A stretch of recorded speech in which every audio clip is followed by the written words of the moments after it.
Before we begin, I want to share a bit of context about what you're about to hear.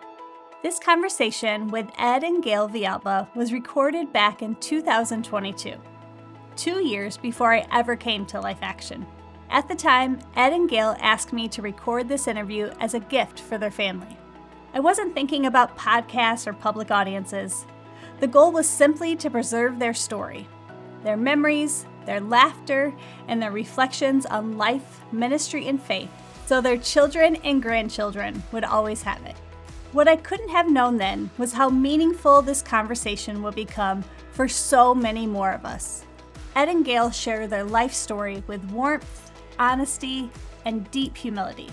You'll hear about the ways God shaped them over decades of ministry, the people they loved, the lessons they learned, and the faith that anchored them through it all. And woven through every part of this conversation is Ed's heart, a heart for God and his people. In light of Ed's passing, it feels like a sacred gift to be able to share his voice again. This conversation allows us to remember him not just for what he did, but for who he was. Present, wise, gracious, and deeply devoted to the Lord. Our hope in sharing this interview is simple: to honor Ed's life and legacy, to give thanks for the way God used him, and to let his story continue to encourage and strengthen others. Thank you for listening and for remembering with us. All right. We finally made it happen. Yes. We're here in the studio with Ed and Gayle Villalba. Mm-hmm. Welcome. Thank you. Good friends of mine for the past 3 years. My pastor and pastor's wife, who are on speed dial and text a pastor for any questions that I might have. We love that. And you also were our marriage counselors, premarital counseling for Dave and I. So I have a pretty good idea about who you are as people, but today we're going to go deeper, and we're going to find out about who you were growing up, and how that informed who you are today, and what your hopes are for the future, and for your kids and their kids, and on and on and on. So tell us right now where you are in life, a little bit about kind of your current situation. So what are you doing? Who are you at this point? Well, we're going on 59 years of marriage, 58 years of ministry. And we're currently still both working at Life Action, both facilitating pastors' retreats at the lodge. And Gayle is working with Revive Our Hearts. And we do this pretty much full time and just absolutely love it. Yeah, you guys are the busiest couple that I know. Isn't that crazy at our age? But if we didn't love what we were doing, we wouldn't be doing it. We absolutely love it, and we feel like what we do makes a difference. So how many people can say that about their jobs? You know? Right. And that's why you're still doing it, right? Exactly. I mean, retirement isn't really a thing for you all. You just kept on going, and Can't probably even because imagine. you love it. You're right. Yeah. You're right. Yeah. I can't imagine, or we can't imagine ever retiring in an official capacity, because I think really both of us have too much to give yet to people who have given to us over the years. And we just want to be faithful with the testimony of the Lord, what he's done. And we've made so many mistakes in all of our years. It would be a shame to not share that with other people. Yeah, we're going to talk about those. We're going to list those out for everybody. Sure you are. Well, I love that you go there, because I think that's largely the appeal of you both. Why people seek you out is because you don't claim to be a perfect marriage or a perfect version of people. You put it out there right from the beginning that you're imperfect people here by the grace of God, that you are here to share your testimony and your story and where you've messed up along the way, so that others may learn from you. Exactly. Yeah. And I think that disarms people. Yeah. Because you work in an environment where it's counseling, and I'm just assuming here that sometimes people come in guarded. Absolutely. They do. Usually, Yeah. they do. And I think at the retreat setting and in counseling sessions that both of us have been involved in, I think we have tried to be vulnerable to people, to share our mistakes so they can feel a little more comfortable, as well as like, wow, they're real people. Yeah. So Was that a lesson that you learned along the way to show that vulnerability? Or was that something you did right from the beginning? not for me. It came probably years into my adulthood. I pretty much grew up guarded, isolated, non-vulnerable, inauthentic. I'll just put it that way. Until I got into the area of pastoring and counseling and realized that those mistakes and failures, and I've said this, no failure is ever fatal, but we can learn from it. And having learned from it, it had something of value to share. Well, I think that provides the perfect segue. Since you brought it up, maybe we can start with your story first. So take us back there. When were you born? Where were you born? Tell us a little bit about what childhood was like. I was born October 7th, 1941 in Detroit, Michigan. I was the middle of 6 children, the firstborn son of my mother and dad, who came all the way from McAllen, Texas, up to the Detroit area. And my dad worked for Ford Motor Company for 40 years. And that's why they came? That's why they came up to the Detroit area. And he was pretty much a tool and die setter. So he had a quite of a brain, engineering kind of brain. And I would watch him at nights do a lot of drafting and asked him what he was doing. And he just basically said, I'm making designs for the company.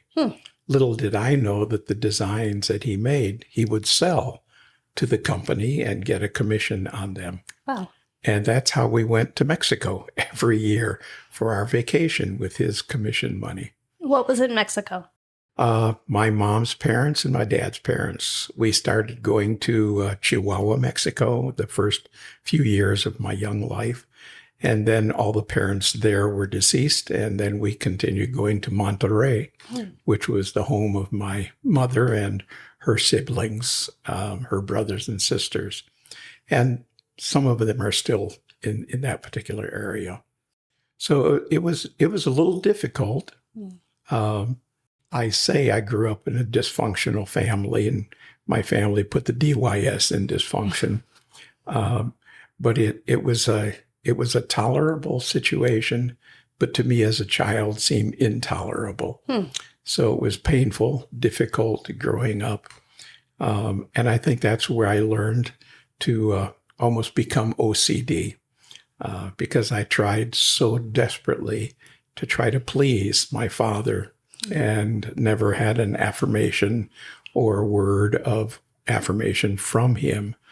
And so I just strived to do the best that I could in school, in sports, in life, in everything, just trying to earn his favor. Yeah. Why do you think he withheld that? Was that just his nature? Was he just... I think that's the way he grew up. And he just kind of passed that on to his children. All of us felt the same way, although I really think, and with my brother who's now deceased and my sisters who are still alive, they would probably agree I was his favorite child of all 6. I was the only one who he would let drive his brand new car around. So I felt quite favored at that particular point. Now, when you say intolerable, what do you mean by that? Well, there was a lot of difficult situations between my mother and my father. They were quite painful. They were argumentative. They were sometimes even bordering on the fighting place. And there was a lot of anger that was built up in our home. And I don't necessarily know the reason why, whether it was just the job or the family or his working condition or his our home growing up, the childhood, the friends that were around us. I'm not exactly sure why, but I know that there were many, many weekends that my father would not come home because he was out at the bar drinking. And when he would come home, it was pretty difficult. So like saying scat to cats. Yeah. And we would go everywhere trying to kind of hide from him. Yeah. Well, I'm sure that was difficult for your mother as well. What do you recall about her? What was your mom like? Very gracious, very gentle, very loving, very kind, very supportive, very affirming, very challenging. And in most, I would say, Spanish American or Latin American or Mexican families, it's kind of matriarchal, where the woman kind of rules the roost. And that seemed to be the flavor of our home as well, where mom pretty much ruled everything. And I tried my best to grow up and be obedient. When I became a Christian, reading in Ephesians 5, where it says, children, give honor to your parents, that it might be well with you, that you might live long on the earth. I look back at my life, and I really think that not necessarily because of that, I think that's a promise that God has covered me with and given me longevity of life, because I truly did honor my mother and my father. That's pretty amazing, considering that you didn't know that scripture at that age. So, Yeah, let's go. it is. And were you close with your siblings then within that environment? We were pretty close. Yeah. But there was a lot of, I'd say, isolationism, independence. I think that was bred into us, I think, by my dad and maybe my mother as well, that you live your life. You don't count on anybody else to live it for you, or you don't look for help for anybody else. So we all became pretty much independent individuals. I remember my two older sisters being very independent, and my younger brother, who died at the age of 37, he was very independent, went into the military and came home and was just very much independent. I wonder if, because of that independence, if part of what drew you to Christianity is that community aspect. Well, that I blame on my next door neighbor, Okay. who was a year younger than I am, Dave Warren, who grew up, went to Cedarville College, Dallas Theological Seminary, got his doctorate degree, taught at Faith Baptist in Ankeny, Iowa for a few years, and then Cedarville for about 16 years. But when we were growing up, he and his mother and his sisters would attend a little Baptist church, while I attended St. Alfred's Roman Catholic Church. And he would always come over on Sunday mornings and invite me to church. And I had just come home from Mass, and so I was tired, and it was a Baptist church, so I was not allowed to go into a non-Catholic kind of situation. And so I, for months and months, told him no. And so he invited me one day to a Youth for Christ club in our high school. This was my junior year, or the end of my sophomore year.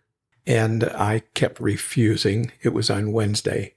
And on one Wednesday afternoon, May 15th, 1957, I heard through the loudspeaker on 7th hour class, all extracurricular activities are canceled for today, with the exception of the Youth for Christ Club. And I thought to myself, oh, phooey.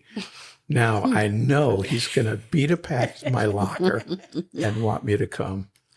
So I ran out of the class as soon as it was done, ran down the hallway, turned the corner, and there he was standing with a smirk and his arms folded as if to say, gotcha. Did you really say phooey? That's what I want to know. Probably didn't say phooey. Hey, this is a recording for a family audience. Okay. Yeah. All right. Okay, phooey. Mm-hmm. So I walked up to my locker and he said, Ed, did you hear the announcement? And I said, of course I did. He said, now you've got no reason why you can't come to club today. Will you come? And I said, okay, just this once. And that was the very first time I heard the gospel by a young growing up evangelist who became quite well known. and got into our car at the end of the club, drove home very quiet, parked in my driveway, turned the car off, and Dave said, "So Ed, what did you think about club today?" And I said, "Weird." He said, "What do you mean?" I said, "Where does that guy come from saying you can be saved and know it for sure?"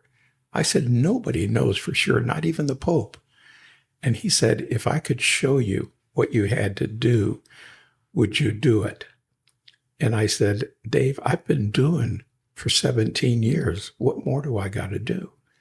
And so we opened the scriptures, and I think just re-verified what the youth evangelist had said in club. And that afternoon, 4:45, on the floorboard of my 51 Chevy, May 15th, 1957, I gave my heart to Jesus. That changed my life, changed my perspective, just changed, my whole outlook on life from that point on. Yeah. Nothing. I didn't hear any angelic choir, didn't feel any oogly googly feeling running up down my spine. But there was this awesome, settled peace that came over to me that I knew I was prepared for heaven. Oh, that moment changed everything. Yeah. All right. Well, I'm going to let you take a break here for a second. I think that provides a perfect opportunity to now wind back the clock again, and we'll talk a little bit about Gayle. So Okay. tell us about where you grew up when you were born. I was born in the Chicago suburbs, but my parents moved when I was a baby to Wisconsin, Door County, Wisconsin. Beautiful. Oh, so beautiful. It was wonderful. We loved living there. That's my best memories are there in Door County. Our family was pretty much the opposite of Ed's. In fact, he will tell people that he fell in love with my family before he fell in love with me. And I'm pretty sure that's true. I'm pretty sure it's true.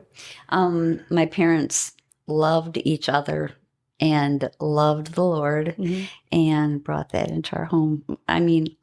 Always. Yeah. Can you talk about one of my favorite things that you talk about is when your dad would come home from work? Okay.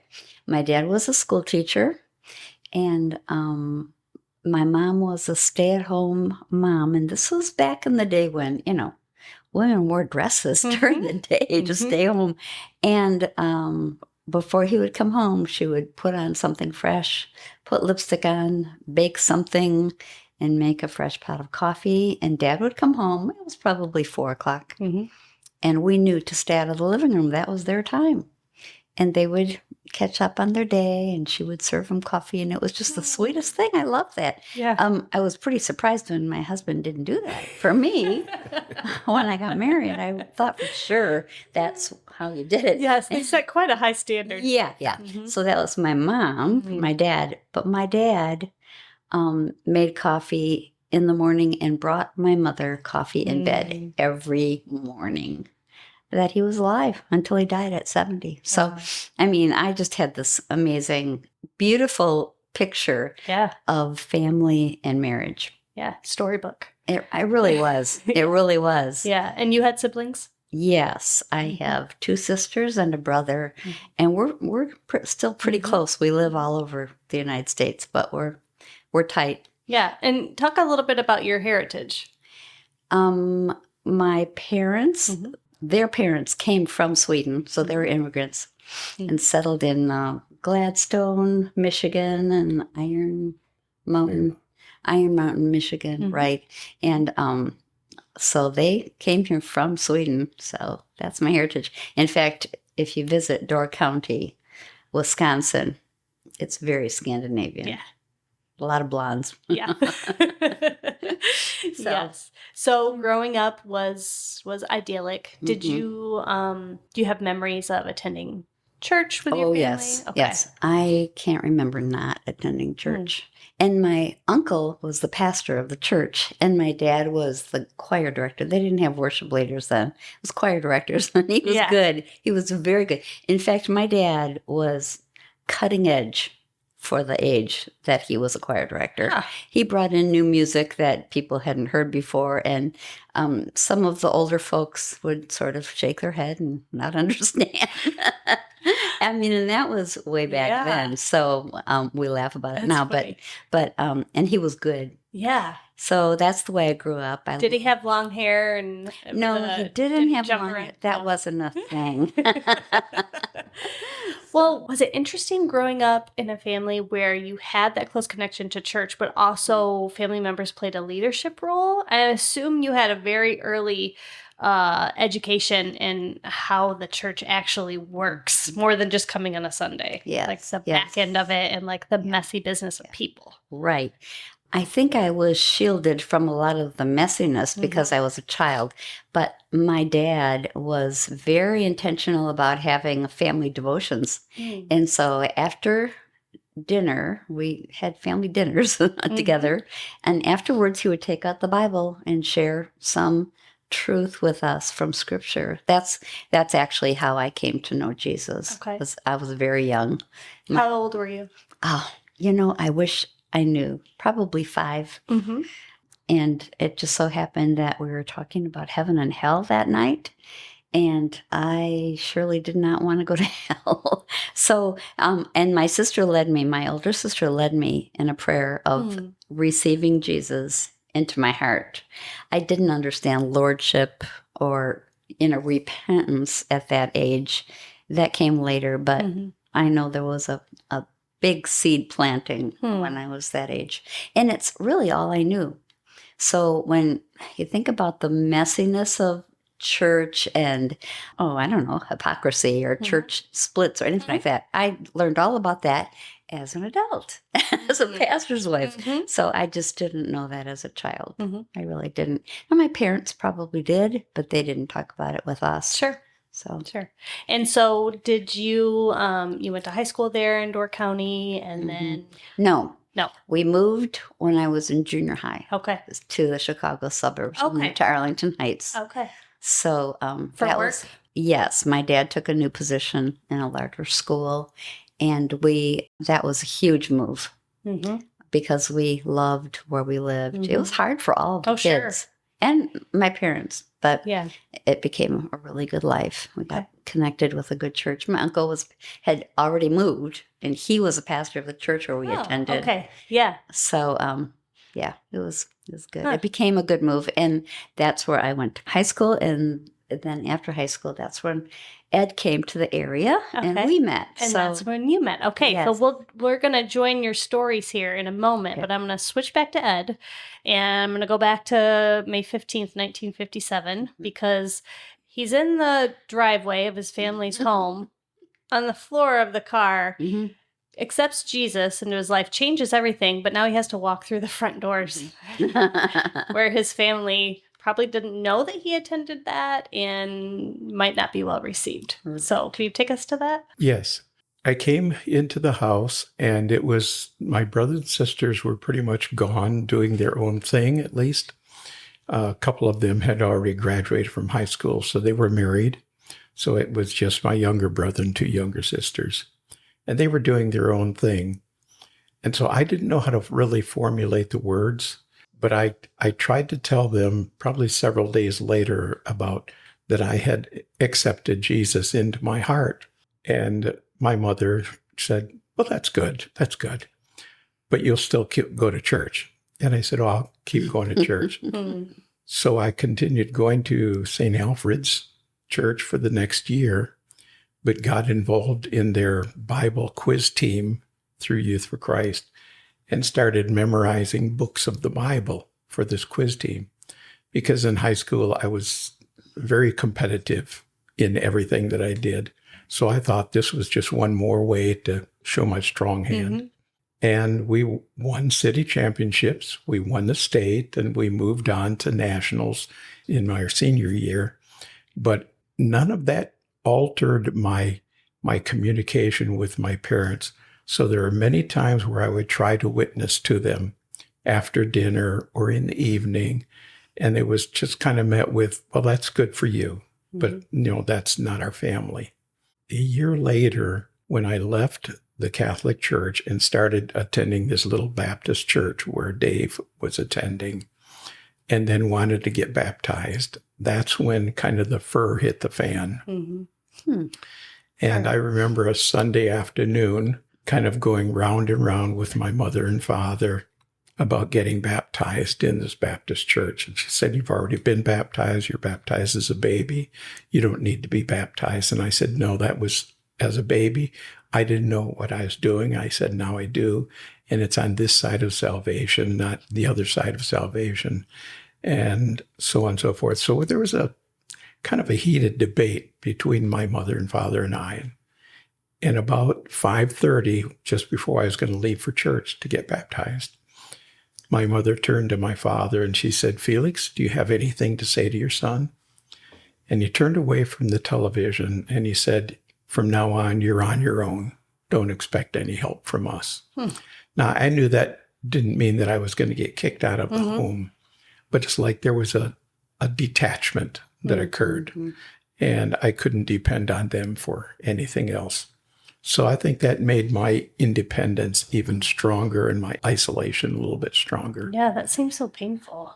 It kind of was, but I got baptized and just felt the presence of the Lord and the affirmation of a pastor and friends and people at the church and so on and so forth.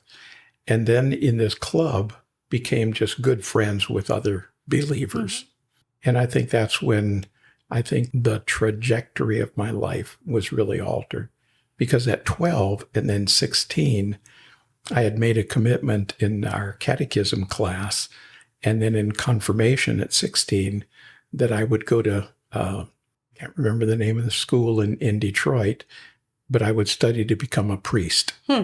And now I had no longer going to be a priest. I wanted to be a pastor. And so that kind of brought a distance between my mother and father. So at that particular time in a relationship, I knew that this newfound faith had to be real and couldn't just be a passing fancy or some little whim that I had caught. And over the years, I've made it real. And through a long story, I came to Psalm 2:8 one night in my devotions. "Ask of me, and I will give you the heathen for your inheritance, and the uttermost part of the earth for my possessions, for thy possessions." And I knew that that was a prophetic psalm or scripture of God the Father speaking to his son Jesus. But I said, "Lord, can I claim the first part of this?" And it seemed as though the Holy Spirit said yes. And so I remember writing all of my family's names on the flyleaf of my Bible. And from that point on, every day in my devotions, I would go from wherever I was reading back to Psalm 2:8, read the psalm, say, "Lord, you allow me to claim this, so I'm asking you to save my mother, father, sisters, brothers." And 9 years later, almost in one fell swoop, God gave me the privilege of leading my entire family to Christ. That was a pretty amazing opportunity and experience, I'm sure. It was one that I'll treasure forever in this life, and look forward to my father's deceased, my mother's deceased. Now look forward to seeing them in heaven. And we prayed for them for We did. a long time as a family. That's pretty powerful. A lot of powerful testimonies as part of your story.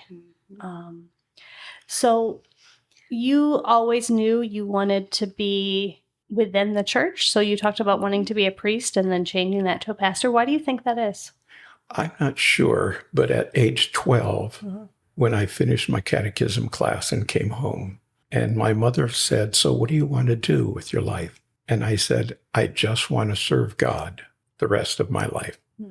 Now, I was lost as a ball in high grass, didn't know Jesus, didn't know the Lord, but I just somehow was enamored with the whole church realm, the concept, the people, the community, the environment, everything about the church. It seemed as though every day that I would go there, and maybe it was because of the lack of peace at home, that the church became a sanctuary. And so I loved the peace that I felt there. And so I thought, that's what I want to do the rest of my life. I want to get back to the story of leading your parents and family, but I want to provide a little bit of backstory first and background. So I'm putting a little check mark there because I want to delve into that a little bit more. But before we do that, you are about to graduate from high school. You're in the suburban area. How do your two paths converge? I came home from a conference in Detroit, in which Gayle was attending also. It was at Chicago. I can't remember. It was the Youth for Christ conference in Chicago. And well, that's kind of it's one of those do stories. Because somebody was looking for me from Detroit. I got word that somebody was looking for me from Detroit. Never did make a connection. Ed got a message from somebody else that someone from the Chicago area was looking for him. We never knew each other. We never connected, but we were both there and had that story. But that's not how we met. So when I returned from that conference in Chicago back to Detroit, where I was working in Youth for Christ, my executive director said, Ed, we're transferring you to the Chicago Northwest suburbs area, to Arlington Heights. Well, okay. So you were working for Youth for Christ. Was that right out of high school? High school. And through college. And through college, Oh, right. what did you do for them? I was a club director of what we call downriver clubs, Ecorse, Allen Park, Taylor, Wyandotte, River Rouge, those clubs in the downriver section of the Detroit area. Okay. I was the club director. Interesting. So what a great opportunity. You join this as a kid. It makes a huge difference in your life, and then you give back by serving there. Like paying forward. Yeah. Okay, so then you go to this conference, and then you come back, and you attended the same conference because you were in I was that club as well? Yeah, I was a senior in high school at the time. I Okay. think I had just graduated at that time. So yeah, the conference was just serendipitous. We never did meet each other, but he ended up coming to our area, and I had already graduated from high school, but I was young to have graduated, so I hung out with all the club kids because those are the kids that was my peer group. Those were my friends.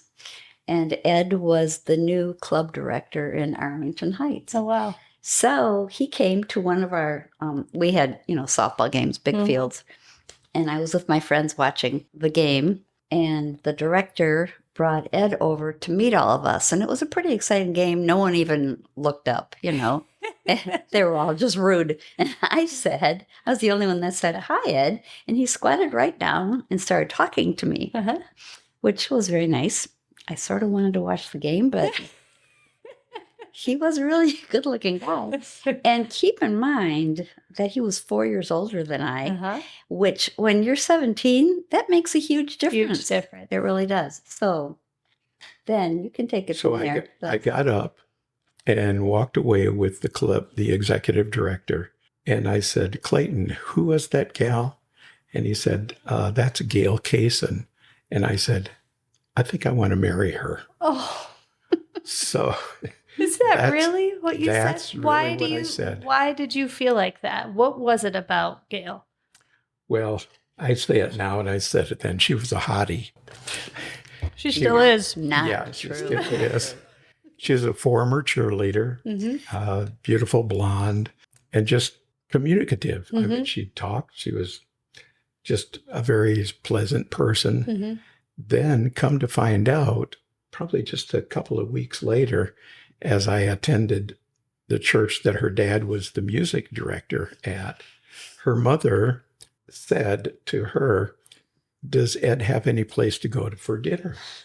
Because I was a new kid on the block, and I just did my lunches at fast food restaurants. And my dad was a board director or a board member of the Youth for Christ. Oh, so he board. Gotcha. So he knew. Yeah. So he probably said something to her mother, and her mother said, well, why don't you invite him to dinner?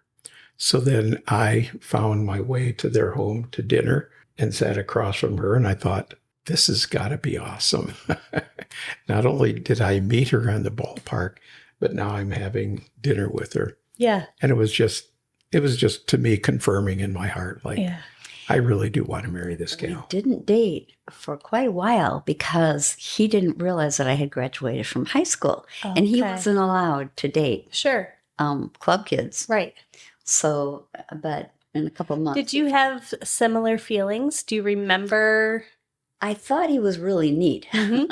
I really did. But it's interesting because as a teenager, I mean, I had good friends. The Youth for Christ Club, we were just Mhm. tight. It was a good group.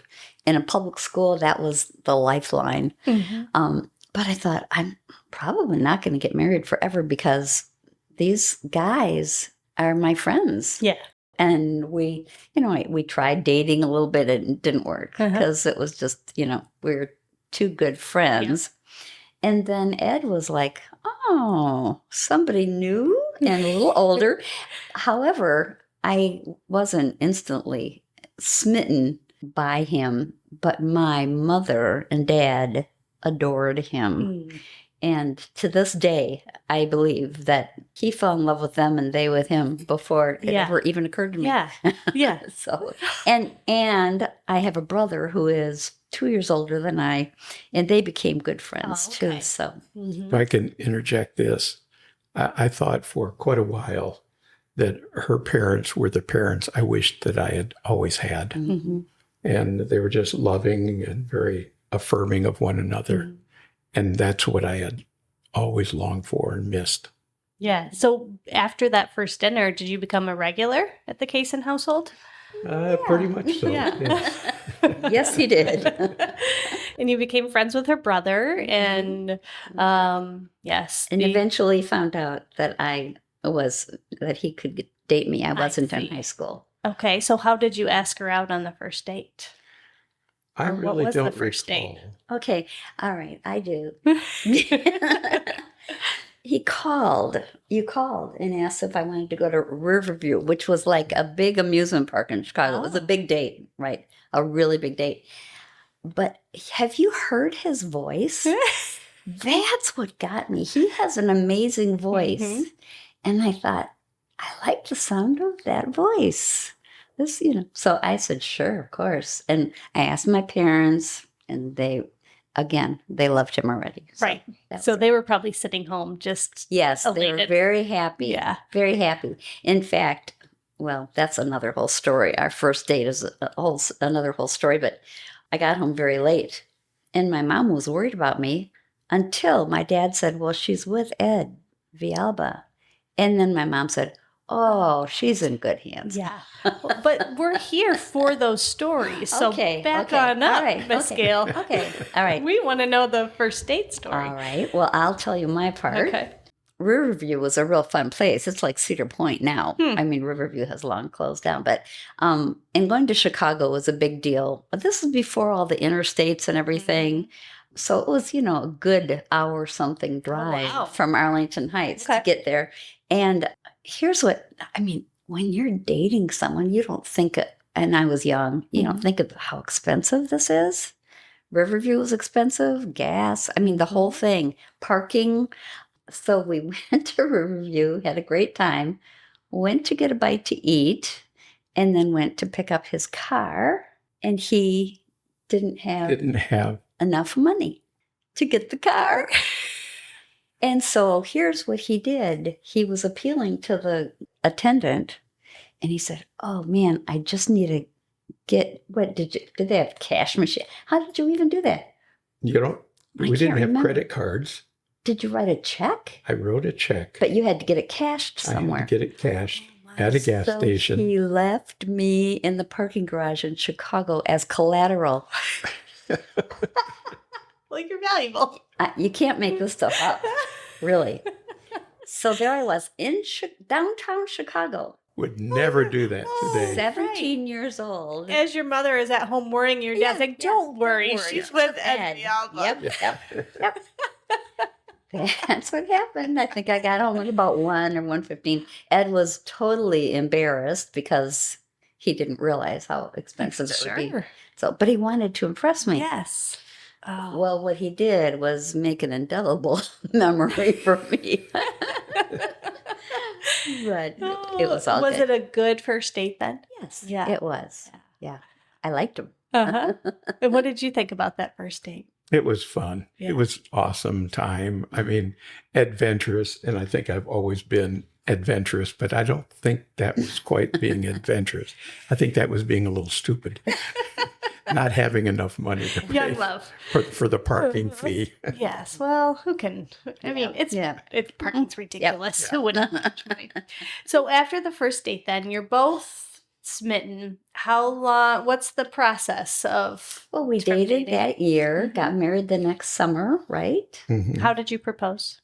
Okay. It wasn't a big deal like they Yes. do now, Right. with video and Uh-huh. flowers and everything. I think we were in a restaurant and you said, I want to marry you. Will you marry me? Yeah. I don't even know if you asked. I think you said, I want to marry you. And I said, yes. Yes, you do. That's the Hispanic way of doing it. Okay. You, I want to marry. And then what was the wedding like? It was lovely. Hmm. It was lovely. It was. What year was that?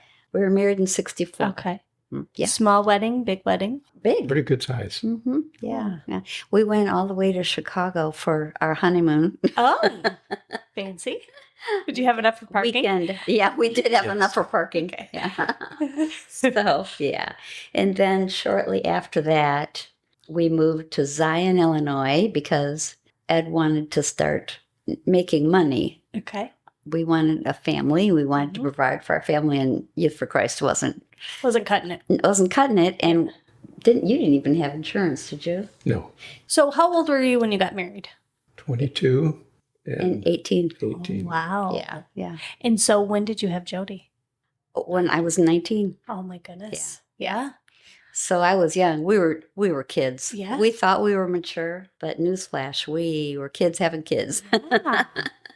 So he worked for railroad, Chicago Northwest, and that was a great plan for health insurance and everything. You worked for the railroad. Yep. What did you do? I was a foreman Okay. of a night crew, Mm-hmm. and we would bring in trains off of the main track, split them up, and set them aside on side tracks. Or train that we called 351 every other night was a coal train that would come in 125 cars of coal that we'd split up into 25 car lots and deliver it to consumer power for burning for electricity. Oh, wow. So You did that just for a year, right? Is that right? Mm-hmm. So he was out of the ministry for 1 year. 1 year. Yeah. And Yep. then the Lord used circumstances to realize that we needed to get back. And what were those circumstances? It's a long story for you. long You could story. make I'll it make short. it real short. I was coming into work one night on Highway 42 from Zion into Waukegan, 6 miles.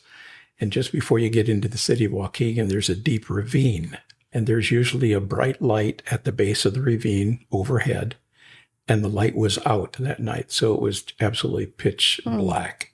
So I came into this ravine. It's only 2-lane highway. And a car swerved into my lane and was going fast, as I was going fast. And as I came to a screeching halt and pulled up alongside the steel guardrail, I saw one of his headlights go out. And then he zoomed past me and headed on up to Wisconsin area. So I thought, well, he probably hit a deer, a dog, or something. So I better pull it off the road and do my duty. And when I walked alongside the road, I found this body of a man Oh, my who was goodness. probably in his mid to latter 60s. And I knew that he would probably die before the sun rose the next day. So I knew it was my obligation, even kind of out of God's will, working for the railroad, but never really apart from God, my responsibility to try to tell him about Jesus.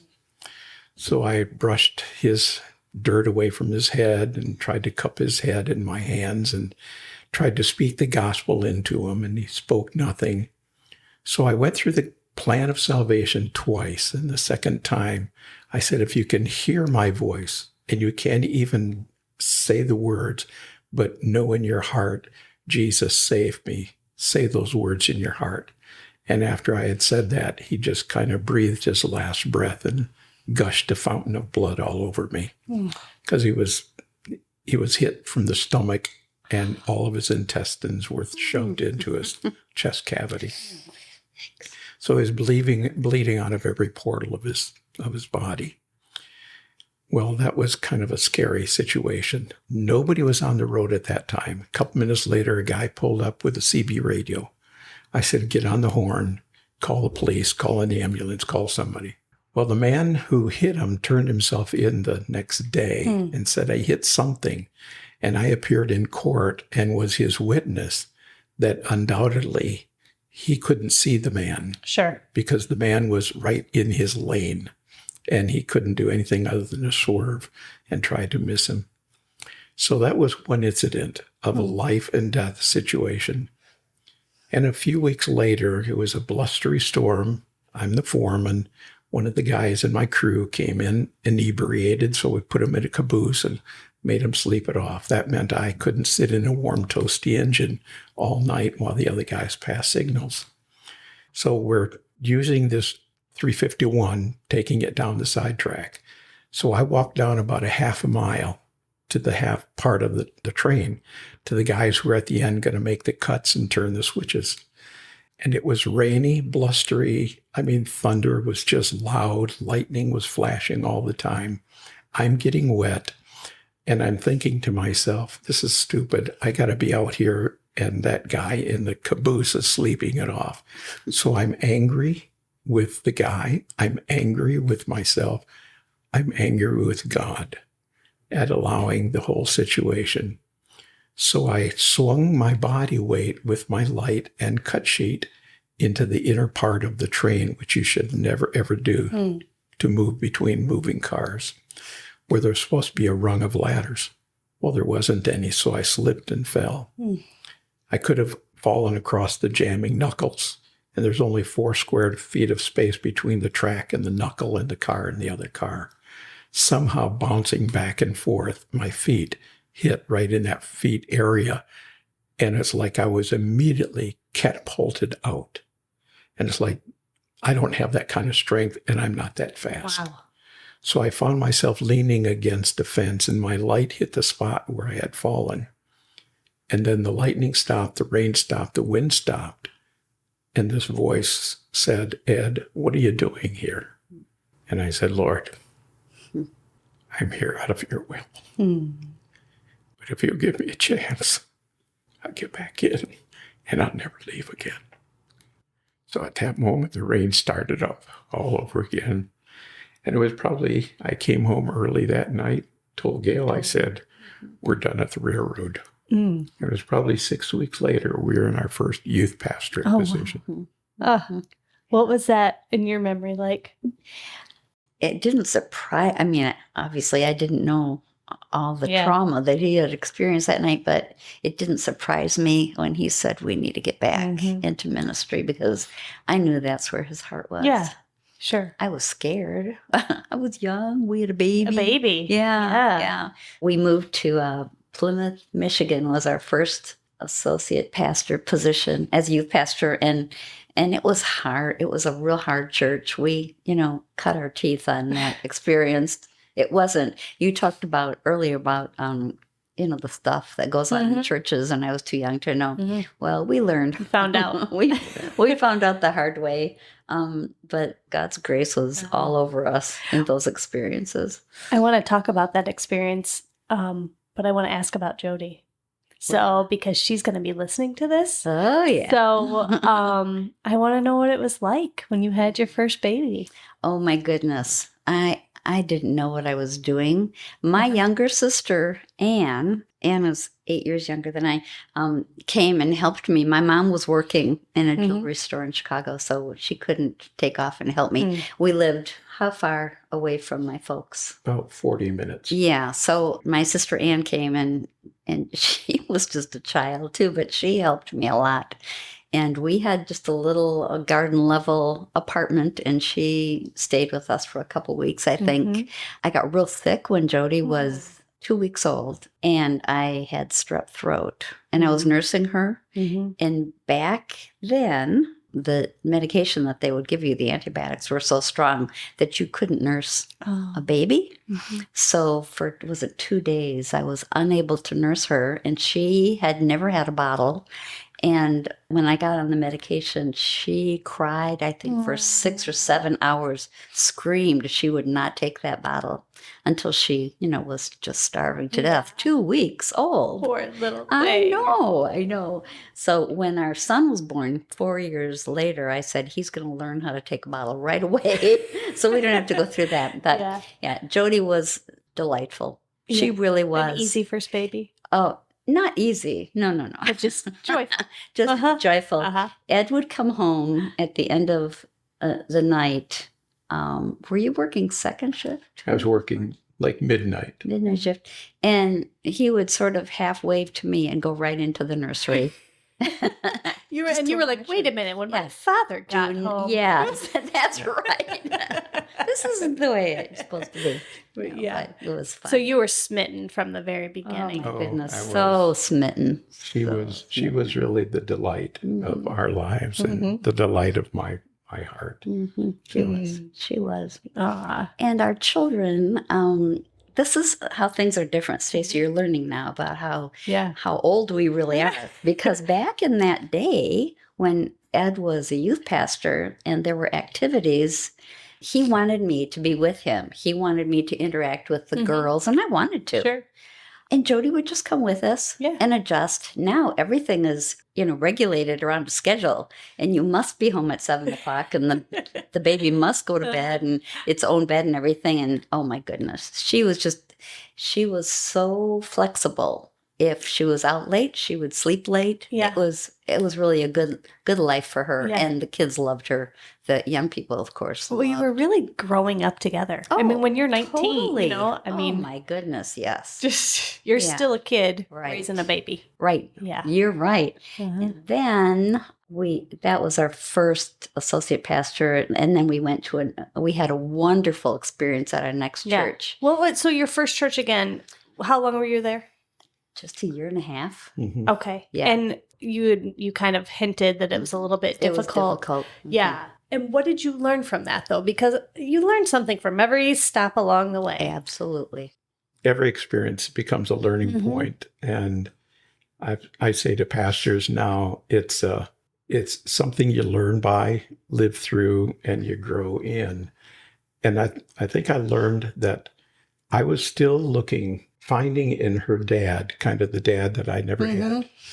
I was looking for the pastor with whom I was serving at that time to be a spiritual father to me. And the first associate pastorate, it was a good growing church. We had taken the youth group from probably 13 kids to 60, 70 in a year, and had fifth quarters on Fridays where we'd have 300 to 400 kids in the gymnasium after the football game. So it was a massive situation, and God really blessed. But in that whole year and a half, never once did I have a time with the pastor to pray with him, to have devotions with him, to be inquired by him, to be accountable to him, for him to come in and say, Ed, how's it going? What's happening? And so on and so forth. So I'd fill out my reports, but that was it. There was no communication. And I was really missing that and longing for it. So it just didn't happen. Yeah, and some direction. I mean, anyone just starting out needs that. Our first youth pastorate, it's like, this is totally new. I'm not sure exactly what I'm to do. So help me here. And just wasn't. We think in hindsight that it might have been a little threatening to the senior pastor because the youth group grew and so quickly, and so many new people, and the adults weren't having that kind of movement. And so anyhow, but the Lord moved us on to a wonderful experience. Where did you go next? Ypsilanti, Michigan. Okay. Faithway Baptist Church. Our pastor was Pastor Jim Phillips. He's been in heaven for a long time, but we still think of him as our pastor. And he and his wife took us under their wings, and we became family to Mm. them, and they cared for us and taught us so much and helped us grow up, and it was just a really good experience. He really mentored me. Yeah, he really did. So you found what you were looking for. I found in him. what I was looking for in him. And his wife mentored me. Mhm. So Which is not something that at least I didn't think much about until becoming part of a church. That Mhm. the wife of the pastor serves just as an important role as the That's right. pastor. that's right. And sometimes I would assume might often feel overlooked Mhm. without an official title, Mhm. but still has all the responsibilities for Yeah. caring for the women Yes, of the church. for Was sure. that difficult for you to learn? Yes, but again, I had such a wonderful Yeah. teacher. She was amazing. I mean, she would come over and have coffee with me, and we would just talk, and I was able to ask her questions, and she would answer, and just watch the way that she handled situations and was so gracious, and it was amazing. Yeah. Did you feel well suited, just your personality, Oh. who you were, to be in this role? Not at No? all. No, not at all. Why Even not? a tiny bit. I love people, Uh-huh. you know that. Uh-huh. So that part didn't intimidate me. But we all have preconceived ideas of what this is going to look like and what you should be. Uh-huh. And I just thought, there's no way. I'm not that person. But I found out in the coming years that God just wants me to be me. Yeah. He wants me to be totally belong to him Mhm. and put him first, but he Mhm. wants me to be me. Hmm. So, yeah. Do you remember any of like those lessons that you recall from her, or things that you maybe saw her do that you were like, oh, okay, maybe I'll do that? I have a tendency still to want to help my husband by telling him, let's do it this, or maybe you should do it this way. And Carol was her name.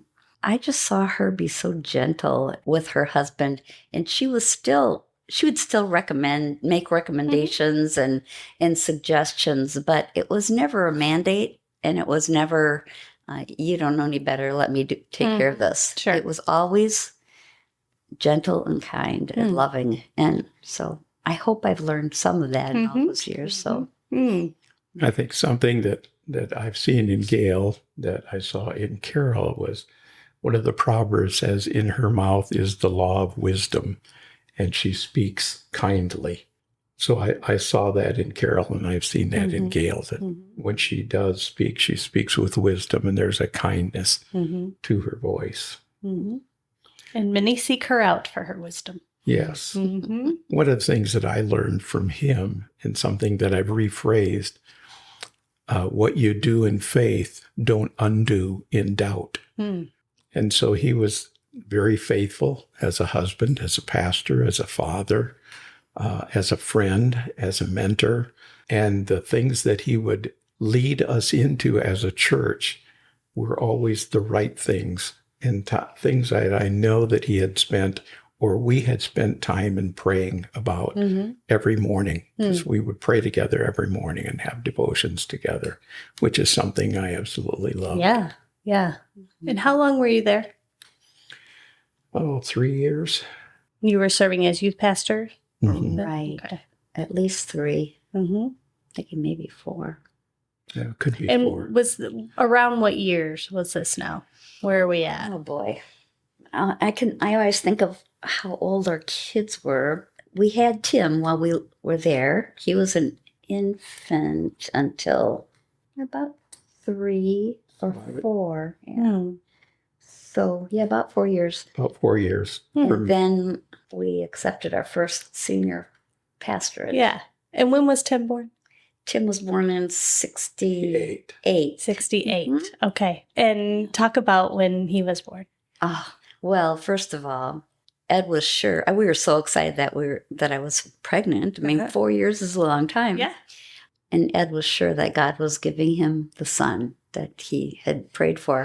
And I just kept reminding him that it could be a girl. It could be another girl.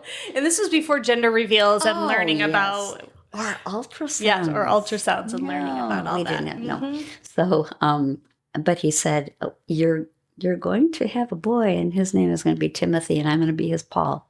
and he'll be my Timothy. I said, Oh, yes, but if it's a girl, will you love her?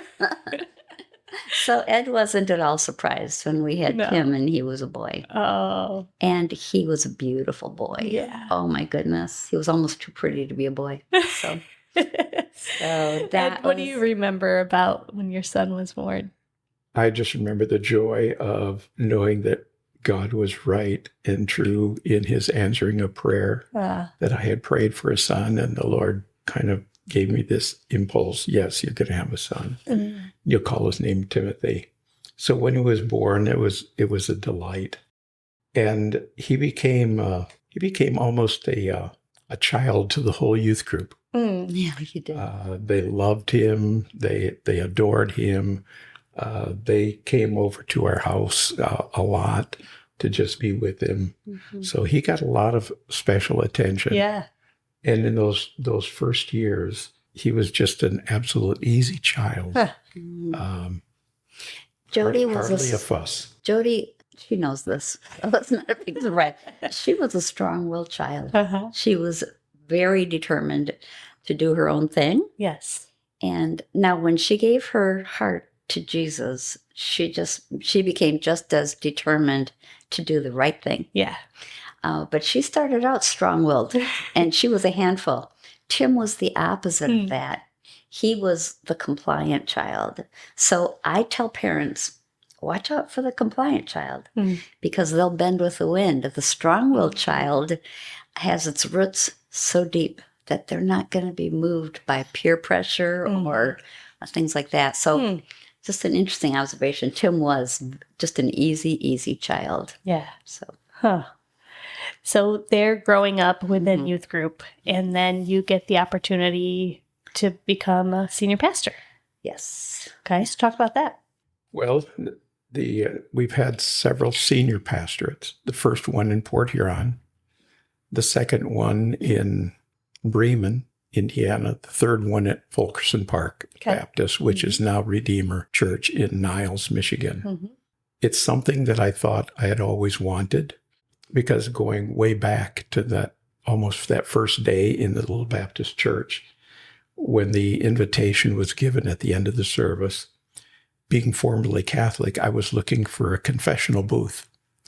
And I saw this door that said prayer room. So I thought that's where the confessional booth was. So I left the pew and headed off to that door, walked inside, sat there. Nobody came in except the pastor. A couple of minutes later, and he said, "What's your name?" And I said, "Ed Villalba." He said, "Can I help you?" And I said, "I'm not sure." He said, "Why did you come forward?" And I said, "I'm not sure." And he said, "Well, what do you think God is doing in your life?" And I said, "I don't know. Do you know? Can you tell me?" So he opened his Bible, and it kind of fell open providentially to 1 Timothy 3:1. If a man desires the office of a bishop, he desires a good work. And I pointed my finger at that, and I said, "That's what I want to be." He said, "What?" I said, "A bishop." He said, "Do you know what that is?" And I said, "No, I don't have a clue, but I know that's what God wants me to be." So I think from that point on, in my senior role as a pastor, I thought that God was fulfilling that kind of dream that I had of being a bishop, an overseer. So I entered into it with a lot of immaturity, a lack of wisdom, a lot of zeal. Not lacking in zeal. No, not lacking in zeal. Not lacking in zeal at all. Lacking in knowledge or wisdom.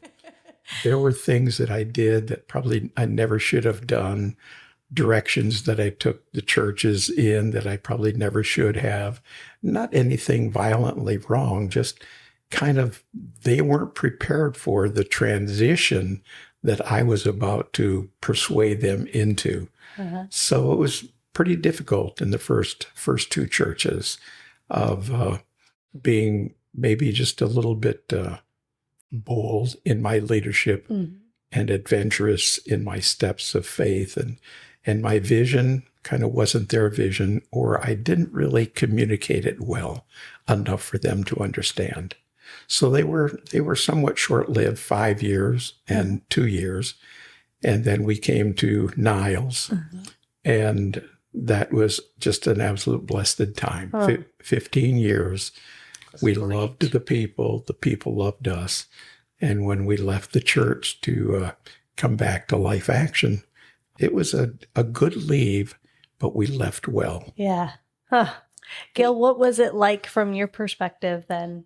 At The last one? the first two, The first watching your husband being a part of this. Okay. And, The first the first pastorate, we made good friends, but it was a difficult situation. It was a family-run sure. church. And the second pastorate, where we were only there a year and a half, Ed didn't do anything wrong. Can I just correct that? He was godly, spirit-led, but they did not want him from the get-go. We didn't know that. Sure. So it was difficult.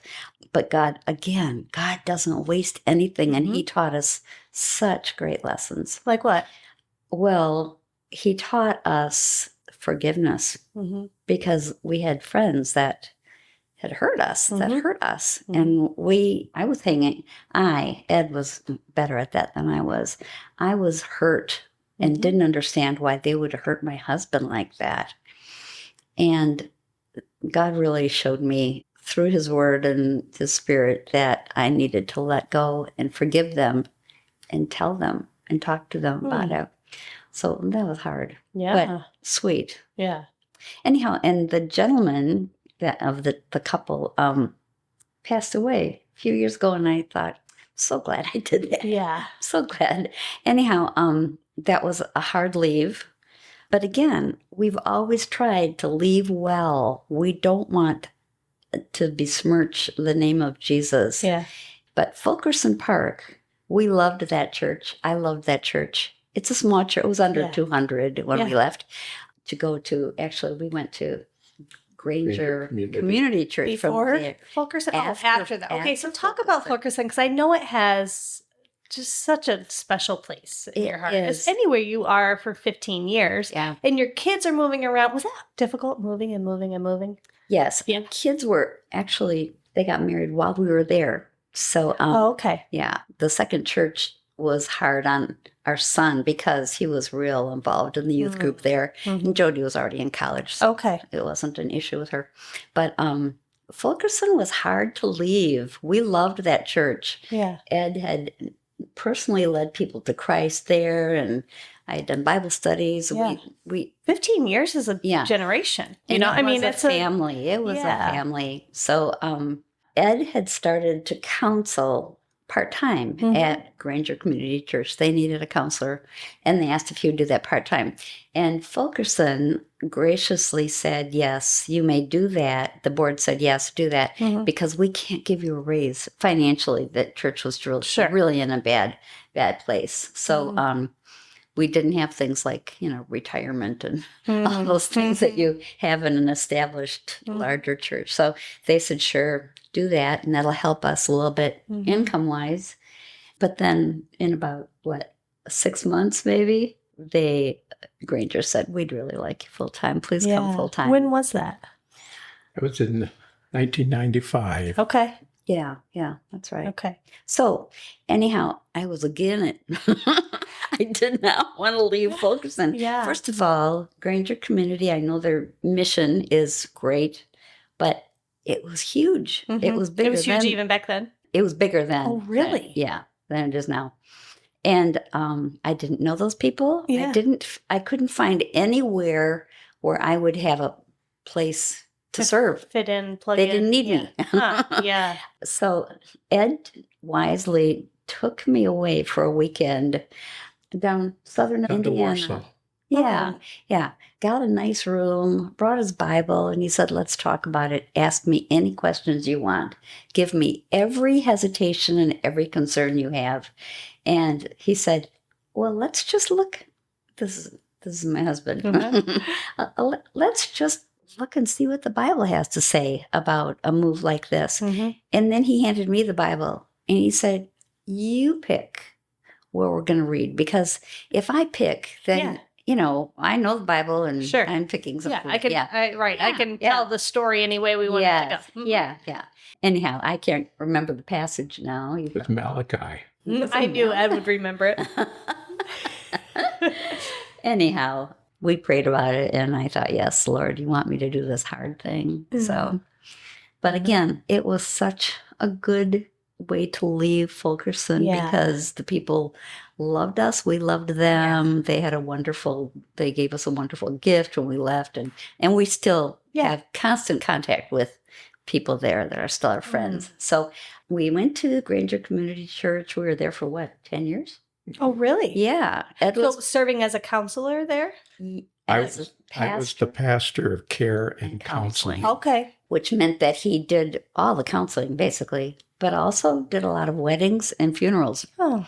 And in charge of the hospital visitation team. And again, a large church. They had, groups for everything. So how did you get into the counseling aspect of it? I had always wanted to get into counseling after graduation from high school. My first year was at Wayne State University and studying psychology. Oh, okay. And I think there was a bug put in my heart, my life, my spirit as to why are families dysfunctional like mine. And so I wanted to find out, how do we fix it?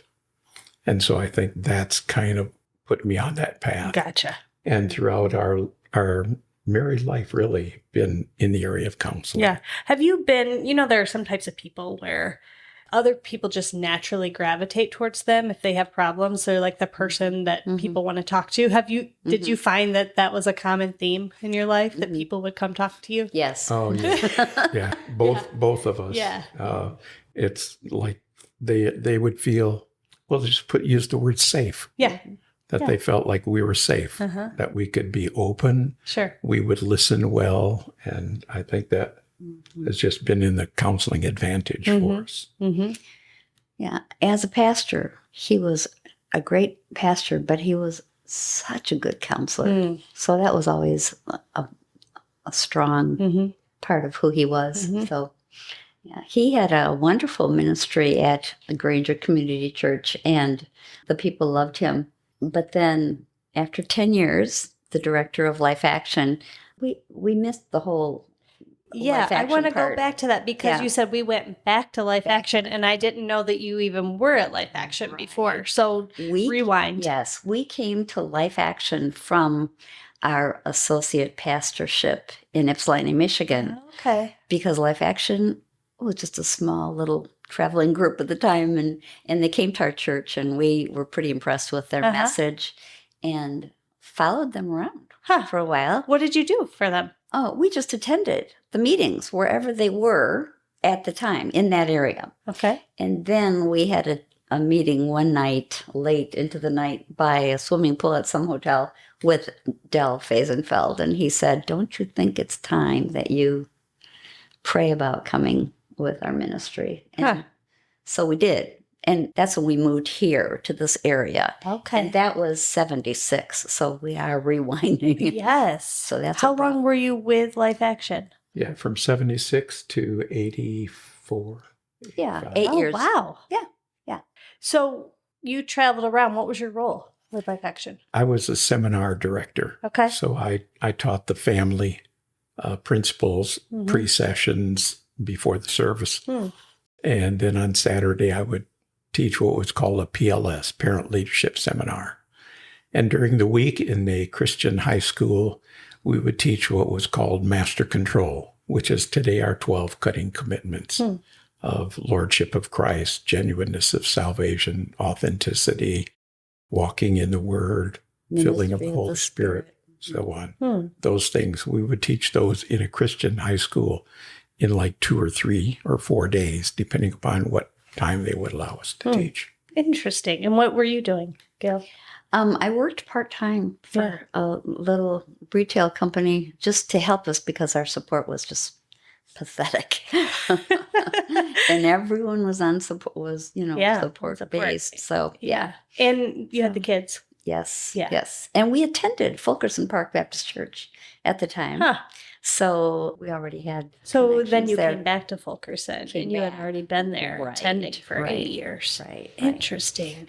So anyhow, yeah, we skipped the whole life action part. So after after 10 years of being with Granger Community Church, the director and his wife took us out to lunch and said, basically, God loves you and we have a wonderful plan for your life, and asked us to come back and be the facilitators at the lodge. Okay. So the director was who at that time? Byron Paulus. Okay. And Sue, his wife. Yes. Yes. Okay. And we loved them. They were dear friends. Yeah. And we told them, thank you for asking us. That is so kind. But support? Really? Because we did getting a that. salary Yeah. and retirement Yes. and Yeah. insurance. So, and he said, well, pray about it. And we did. And that's when the Lord said, yes, you're going to do this. And the first year, we've been there, 16 years now? The first year, I thought, I mean, we were coming from Granger Community Church where for the first time in our lives, I think, we felt like we had an income that we could live on. Yeah. With benefits. Yeah. And insurance. You were living it up. I could not believe it. Yeah. I mean, we weren't rich, but we weren't stable. We weren't worrying about how to make it to the next paycheck. And then to go on support. And we did everything that we were supposed to do. And I think the first year, our support was maybe less than half of we'd made the year before. However, we weren't behind on anything. Every bill was paid. We were never hungry. The Lord kept our cars running. It's just amazing how the Lord took care of us during that time. Yeah. So, yeah, it's good. Do you feel like that was the right decision to go and serve at the lodge? Oh, absolutely. This puts the cap on that verse of Scripture, 1 Timothy 3:1, because at the lodge we feel like, or at least I do, I feel like now I am fully a bishop of being able to minister and oversee pastors. And over the 15 years that we've been doing this, we've probably seen 800 pastor couples that have come through the lodge. And we've joined in on their journey conversationally. We've prayed with them. We've wept with them. We've rejoiced in their circumstances and celebrated with them. But it has been just an awesome thing. And it's, as Gayle said in an interview, that one of the benefits is we get to do this. And we just rejoice in the opportunity of doing it. And we get to make friends. Yeah. Every week we get to make friends. Yeah. Every time we're there. And I get to hear their stories, and often they will start telling us this horrendous story of a hurt that they went through. And we're like, yeah, we know exactly what that feels like. And they're so surprised. And so I think probably our primary encouragement to them is we're still sitting up and taking nourishment and serving in spite of hurts and disappointments and really, really hard stuff.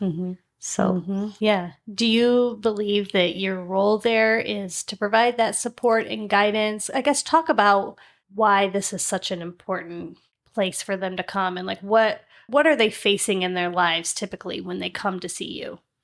They face weariness, near burnout, some disillusion, some depressed, some discouraged, some with heartfelt needs because of expectations going into ministry weren't met, and false expectations being placed upon them by churches that they entered into, and the betrayal of different individuals within the church, either deacons or elders or other people within the church.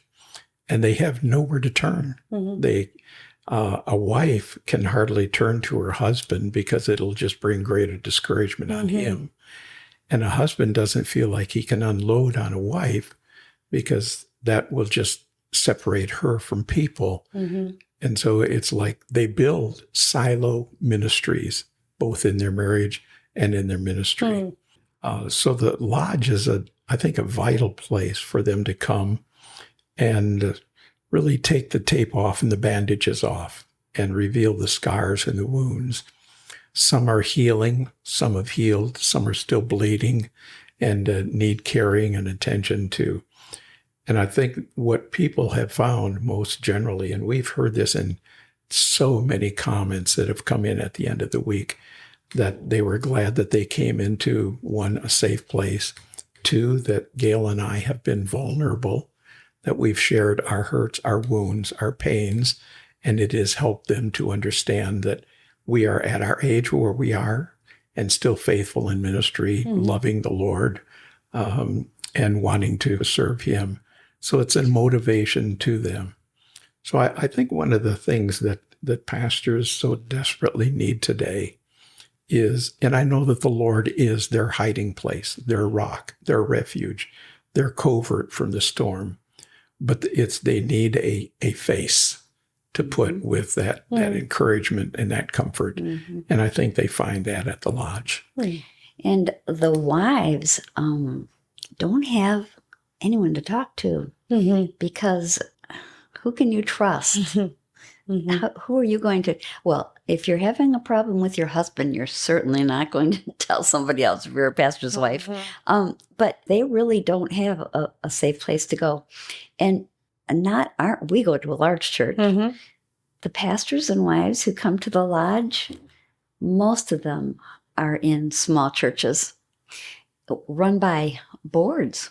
Yeah. Or elders or deacons or whatever. And they're, following their leadership. But you get close to people in a small church and then they leave. And then you're left picking up the pieces. In a secular job, you're going to have people that you don't agree with and people that disappoint you and people that get on your nerves. But they're not your best friends and you don't take them home with you.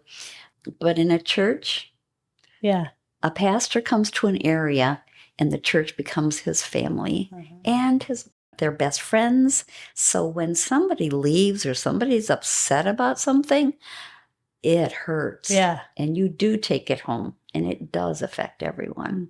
It's such an all-encompassing. It really It's not even a career. It's just a life. It's every aspect. It can be so draining, I'm sure. Someone just said at our retreat 2 weeks ago, we were having this talk, and someone said, then why do you do it? And they said, because Jesus is worth it. And he is.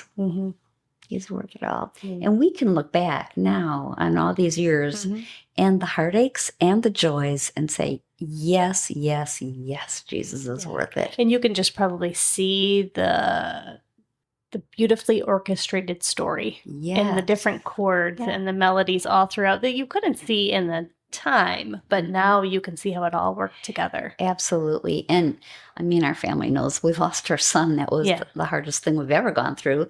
But those people, wherever the different places we've been, they were there for us in a big way. I cannot tell you how many contacts we had from people from all over where we've served. That was precious. Well, I'd love for you to share your memories of Tim, because I think that such a beautiful life deserves to be talked about. And so if you could do that. Oh, we love to talk about him. I wish you would have met him. Me too. You would have liked him. Everyone liked him. Yeah, it's what I hear. Yeah, everyone loved him. You heard that. What do we remember about Tim? He had trouble deciding what he wanted to do with his life. So he went to college, got kicked out after his first year, by the way. Our family knows that. And then he sort of floundered, and then he went back to school. He came over one day. He was a counselor, at a residential treatment center, wasn't certified or anything, but he came over to our house one day after he had been married for just a little while and said, I've figured out what I want to do with my life. And we said, really? What? And he said, I'm going to be a nurse. And Ed and I both said, of course you are, because he was very caring, very caring. He cared for people. He cared for animals. Oh my goodness. the animals we've had in our house. Right. Was he the kind of kid that would bring home animals all the yes. time? Mm-hmm. Oh, yes. Yes, he was. Mhm. So, yeah, he was very warm. Mm-hmm. He loved music. Yeah. He cared for the down and outer, Yes. the marginalized. Yes. He had a great capacity of compassion for the injured and the person who just was ignored in life.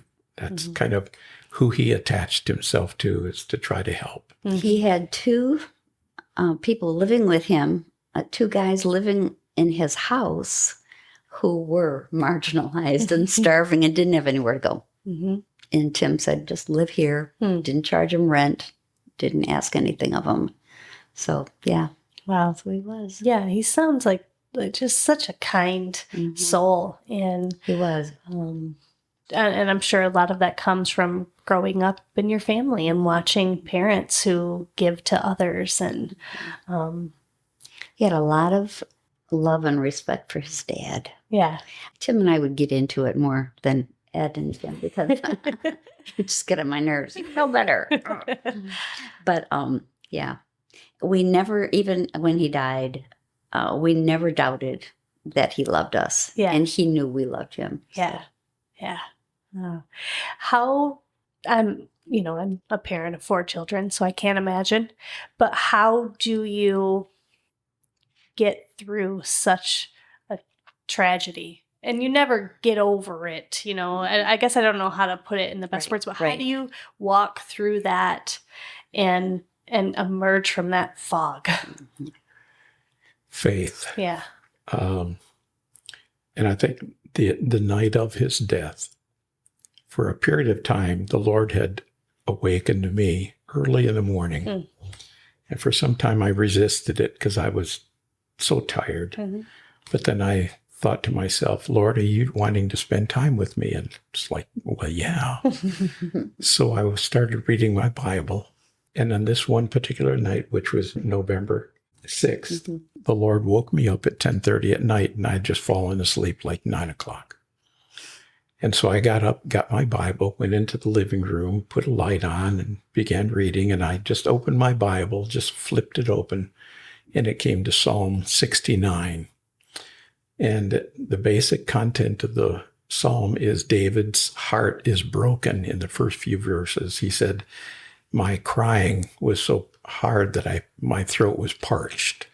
And then the sighing came to me like arrows.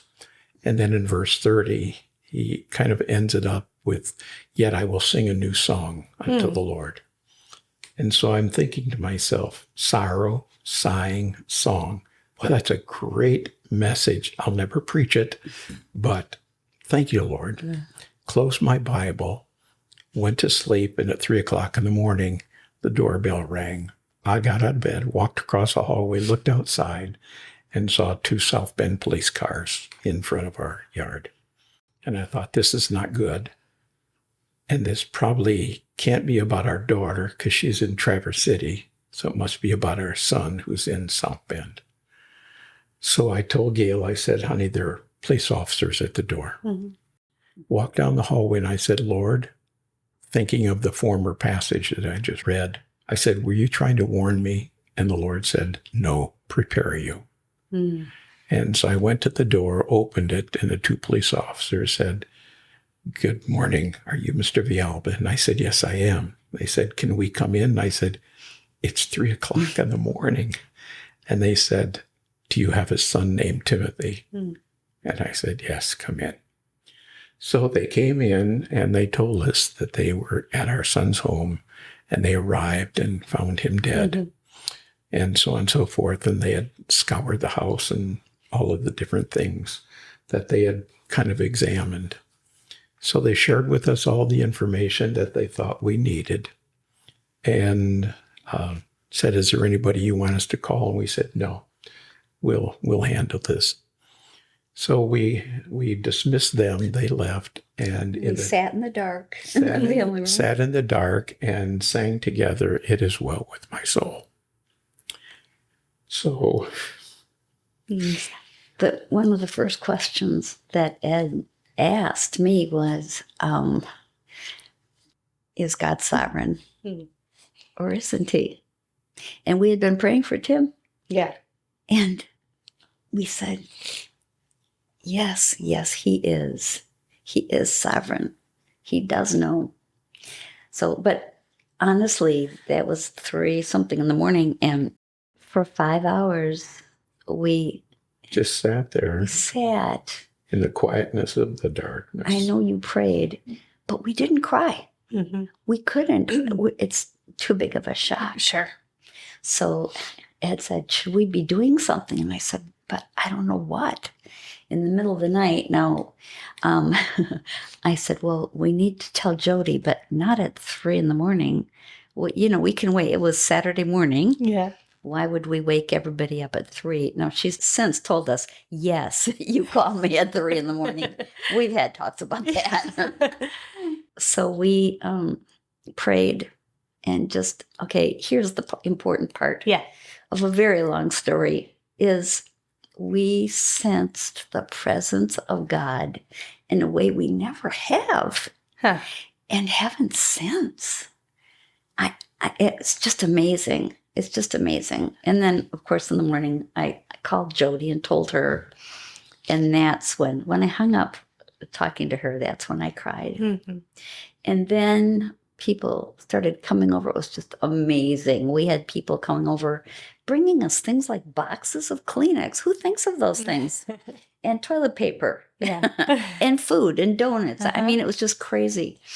But never too much. It was like someone orchestrated this. Just enough and never too much. And people were with us all day. And then our whole family showed up at about maybe 4 or 5 in the afternoon. This is the hard part I have trouble sharing because it meant so much to me. I got through the whole day. We both did because we had dear friends around us. And then our family pulled in the driveway. And it felt like I had been holding my breath all day. And they were wonderful. Everybody was hugging and crying, and everybody marched in with their luggage in our house. Everyone knows where their bedrooms are. And Jody was one of the last ones.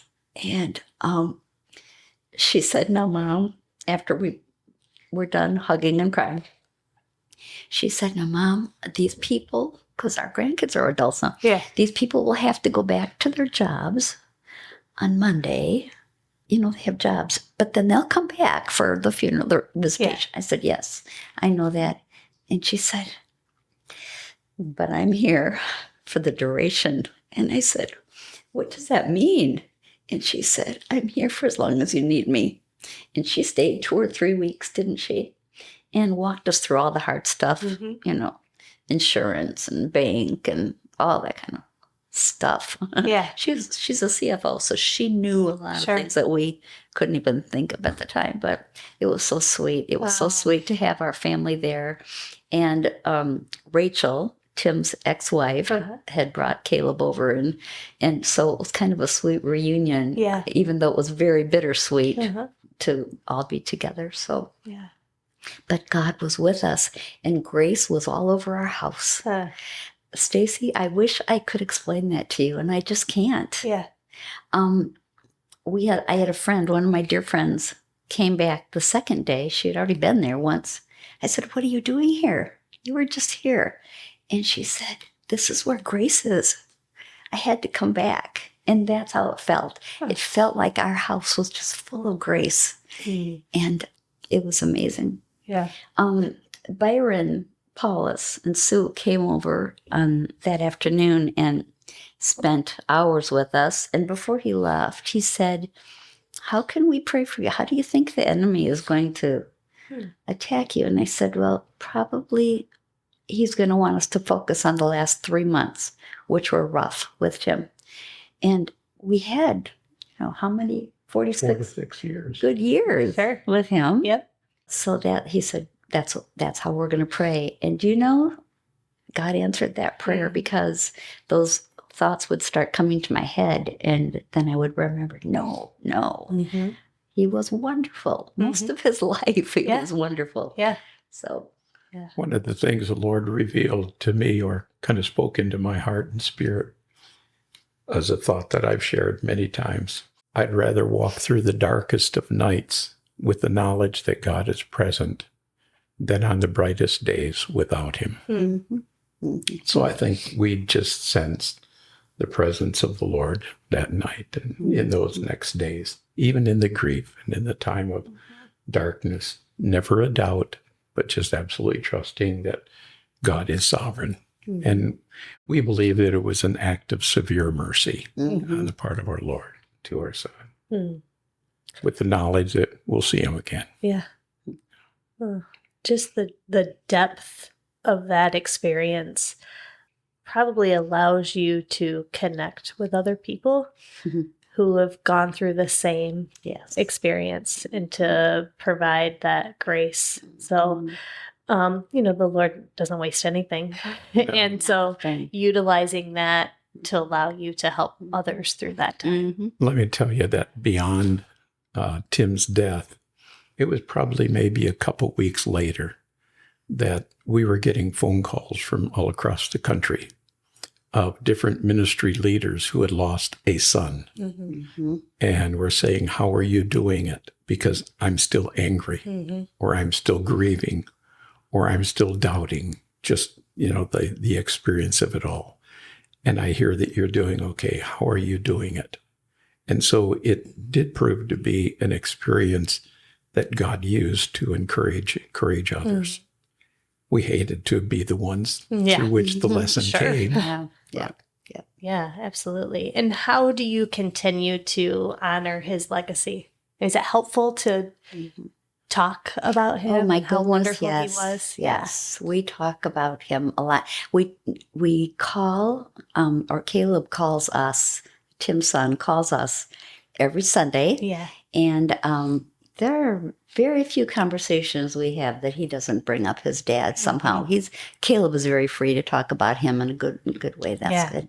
When the family's together, we do talk about him. It's not our only conversation by any means anymore. Well, no, because you have lots of babies to talk about now. Yes. In fact, our two granddaughters, who are the ones that had our great grandbabies, when their babies were born, they texted and said, I wish Uncle Tim were here. He would have loved this. Yeah. And he would have. Yeah. He would have. Yeah.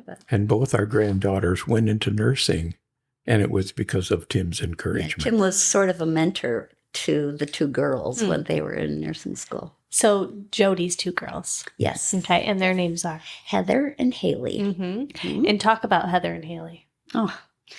Well, let's talk about all of our grandchildren. They're just fantastic. We just adore them. And their little brother Hudson, who is married now, has his own wife, is just great. And they all love Jesus and have found places to serve in their churches. And we just couldn't be more proud of them. In fact, I've had this talk with Jody and have just said, do you think you deserve these children? And she said, Mom, we know we don't. We know we don't. That's God's grace. Because she knows she was strong. So they have brought us in incredible joy. Yeah. Well, anytime you talk about them, both of your faces light up. They are obviously the lights of your life. They really are. And when they started growing up, we thought, well, no. And then the family moved to Traverse City. We thought, well, there they go. Now we'll only see them when their parents come to visit. And as soon as they got old enough to drive, they started coming to see us by themselves. So that was real fun. Yeah. If you asked us where we get our physical joy here on earth, it would be from our daughter's family, our grandkids, and our great-grandkids. Yeah. Am I right, honey? Yeah. Yeah. And those great grandbabies. Oh, they're the best. They are the best. They're just little running around. Yep. Heather has Daniel, Gracie, and Peter. And Haley has Leo and Oliver. Yep. So yeah. And you get to spend quite a bit of time with them. As much as we can. Yeah. We'll never turn down a trip to go see those kiddos. So, yeah. All of them are, even Caleb, who's just now a senior in high school, They're all serving the Lord. Caleb in his youth group as a leader in Wichita, Kansas. And then Heather, Haley, and Hudson are all serving the Lord. And Haley, our middle granddaughter, is married to Adam, who's now the pastor of a church in Muskegon. She's a pastor's wife. So, yeah. The tradition continues. Yes. Mm-hmm. Oh, well, that's wonderful. How does that make you feel that all of your children and grandchildren are walking with the Lord? There's no greater joy than that your children walk with the Lord. I mean, there's a reason that verse is in the Bible. Yeah. First John says in chapter, I think, 4, that it is a good thing that your children walk in truth. And to see that literally happening in our children and our grandchildren is wonderful. And we know it will carry on with our great-grandchildren as well. But to see that Gayle was often, because I'm so competitive and so OCD, I want to do so many things, and I want to leave a legacy that's wide and expansive. And Gayle keeps reminding me, look at your children and your grandchildren. There's your legacy. So going from that, because we see the future legacy, I want you to walk us back, because remember I said I was going to put a little check mark there and talk. I want to talk about that story because you've built a life in which you built this foundation for your children, but that's not a foundation that you had. So you went back and created that for your family. Can you talk about that experience? It came through a lot of anguish and pain, and I think it was in our second youth pastorate, reading the Old Testament, 2 Chronicles chapter 22. There was an individual who's one of the kings, Jehoram, and he started to reign in Israel at the age of 32 and died at 40. And the Bible says that he did as his fathers before him did, evil in the sight of the Lord. And at his death, it says that there was no burial for him like the burial of kings. There was no burning for him like the burning of kings. And he was laid in a sepulcher, but not in the sepulcher of the kings. And his death was extremely painful because it says at his end, his bowels gushed out. Not pleasant situation, I'm sure. So I had this thought, because the people under him were they were living in just absolute paganism. And I thought to myself, maybe the people thought, good riddance to bad rubbish.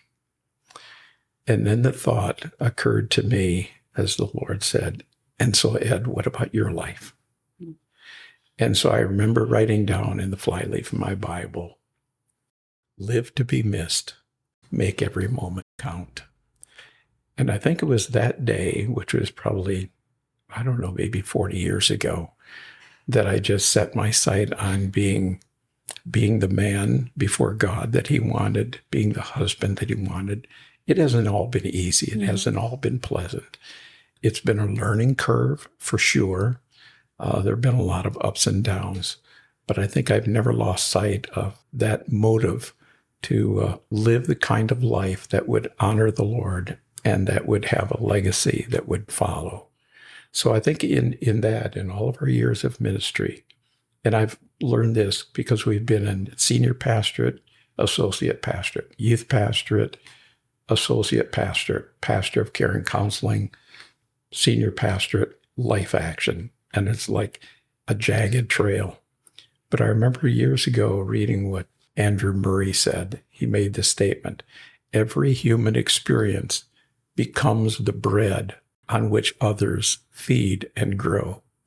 And looking back at our marriage, our life, our ministry, it's been a vast variety of experiences that have been lumped into a loaf of bread on which others have fed and have been allowed to grow by.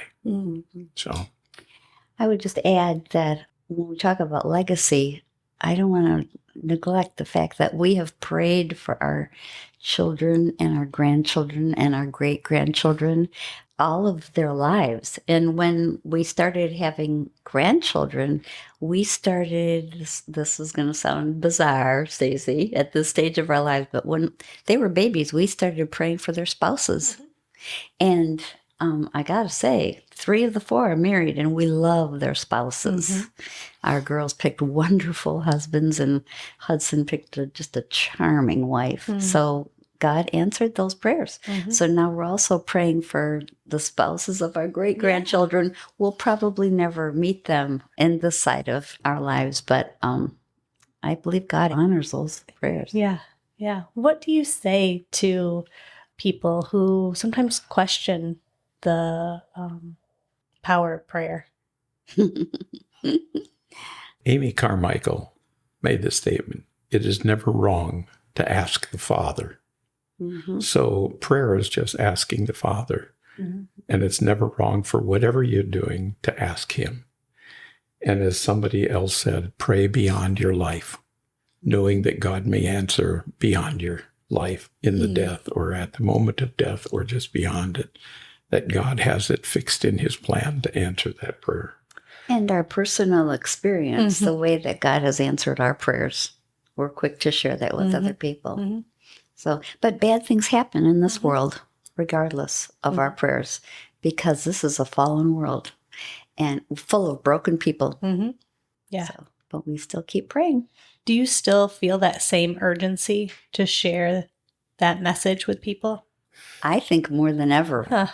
I think more than ever, because the world is getting so difficult. I think it's important to share our own experiences and the way God has guided us through difficult waters so that we can give other people hope. I think we're living in extraordinary times. And it seems like every day we're setting new precedents of everything, whether it be good or evil, that it's like, how much longer can we take, or how much longer can we put up with? And yet God is still God. And He has it all planned, and He knows exactly what's taking place. And He's still the shepherd of the earth and taking us through it. And for those who know Him, He continues to lead us beside the still waters. So. All right, my last question. How do you make it through 59 years of marriage and still have this passion for each other and passion for people and love for your family and just this effervescence that you both have? Like, what do you attribute, besides God's grace, obviously, just the success of your marriage? And we're not always effervescent. God gives us what we need. Yeah. I don't have an answer for that. We get tired and we go to bed earlier than we did before. God's taken us through, we've gone through a lot of stuff, you know that, cancers and surgeries and everything. Just to see the faithfulness of God keeps me going. In fact, we share stories at the lodge about things like, I share with the women about losing our son because I want them to know right away, this is who we are. I don't want to hide anything. We share some stories of hard times, and we both told each other at the end of the day, it's good for us to share those stories because it reminds us that God was present and He carried us through, and His grace was amazing. I think for me, it's I'm an illiterist, so Really? it's learning to lead, and over the decades, learning to listen and learning to learn from what I hear, and then loving beyond it all. I think, as we've shared with couples and we've shared with so many others, probably the greatest key of a successful marriage is honest, open, transparent communication. Learn from one another, listen to one another, and love one another. And for me, I've learned to love Gayle exclusively, sacrificially, and totally.